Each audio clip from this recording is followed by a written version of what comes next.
আবার একটা নতুন রেসিপির ভিডিও আপনাদের সঙ্গে শেয়ার করব। রেসিপিটি হচ্ছে ফ্রাইড রাইস, ভেজ ফ্রাইড রাইসের রেসিপি। আমি কিভাবে ফ্রাইড রাইসটা বানিয়েছি আপনারা একটু লক্ষ্য করবেন। এই ফ্রাইড রাইসের মধ্যে একটা মশলা দিলে সেই মশলাটার সাহায্যে ফ্রাইড রাইসের স্বাদ এবং গন্ধ একটু অন্য মাত্রায় পৌঁছে যায়। সেই রেসিপি আপনাদের সঙ্গে শেয়ার করব। রেসিপিটির জন্য আমি 1 kilo long grain basmati rice নিয়েছিলাম। প্রথমে হাতের সাহায্যে ভালো করে 3-4 বার জল পাল্টে ধুয়ে নিতে হবে এবং আধ ঘন্টার মতন এরকমভাবে সাদা জল দিয়ে ভিজিয়ে রাখতে হবে। এরপর আমাদের জল গরম করে তার মধ্যে একে একে গোটা গরম মশলাগুলো অ্যাড করতে হবে এবং 1 চামচ ভিনিগার এবং 1 চামচ সাদা তেল আর 3 চামচ নুন অ্যাড করতে হবে। এরপরে আর নুন দেওয়ার প্রয়োজন হবে না, তাই এখনই নুনটা দিয়ে দিতে হবে। নুন একটু বেশি দিলেও কোনো ক্ষতি নেই, কারণ বাসমতি রাইস যে নুনটা নেওয়ার সে নুনটা নিয়ে নেবে।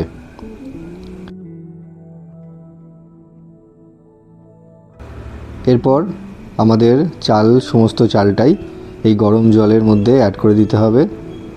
যখন সামান্য ফুটে আসবে তখন চালটা অ্যাড করতে হবে। 5 মিনিট ফুটতে দিতে হবে।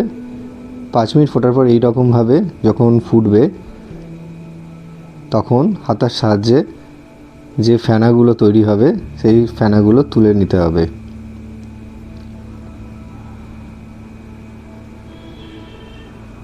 এখানে ভিনিগার ব্যবহার করেছিলাম যাতে চালগুলি যখন ভাত হবে তখন সাদা ধবধবে হবে, আর ভাতগুলো ঝরঝরে হওয়ার জন্য সাদা তেল ব্যবহার করেছিলাম।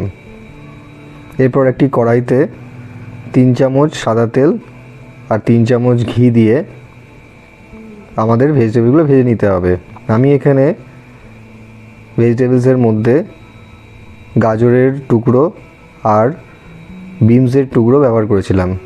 ছোট ছোট করে কেটে রাখা বিনস আর সরু সরু লম্বা করে কেটে রাখা গাজর ব্যবহার করেছিলাম।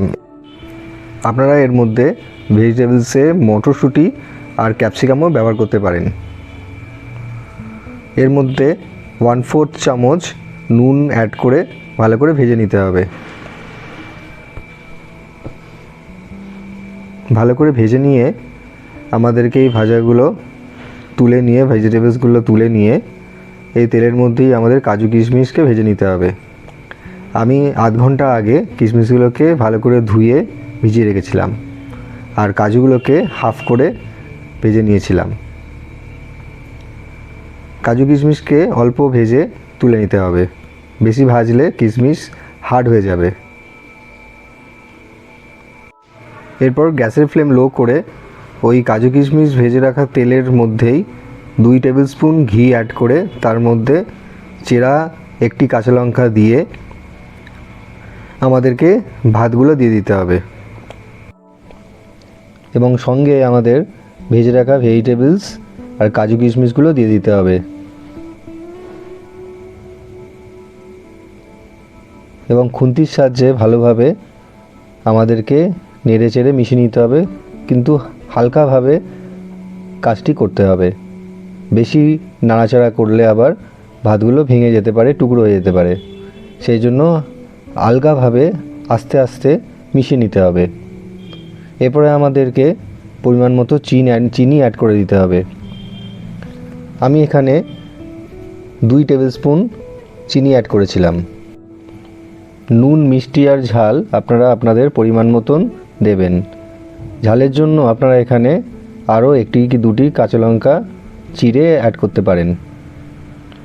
এইভাবে আমাদের দেখছেন ঝরঝরে ফ্রাইড রাইস আমাদের রেডি হয়ে গেছে পরিবেশনের জন্য। কি কালারফুল এবং সুন্দর একটি ফ্লেভার এসছে। এবং এর মধ্যে যে মশলাটির কথা আপনাদের বলেছিলাম প্রথমেই, একদম সব শেষে আমাদের এই মশলাটা ব্যবহার করতে হবে।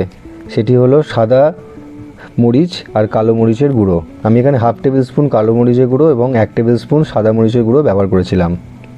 আমাদের ফ্রাইড রাইস কমপ্লিটলি রেডি। ভালো করে সব একসাথে মিশিয়ে লো ফ্লেমেই এই পুরো কাজটা আমাদের করতে হবে এবং আমাদের হাতার সাহায্যে বা খুন্তির সাহায্যে তুলে নিতে হবে। আমাদের ফ্রাইড রাইস রেডি। এই ফ্রাইড রাইস চিকেন কষা, মাটন কষা, চিলি চিকেন, চিলি পনির সবার সঙ্গেই দারুণ এর কম্বিনেশন এবং দারুণ খেতে লাগে।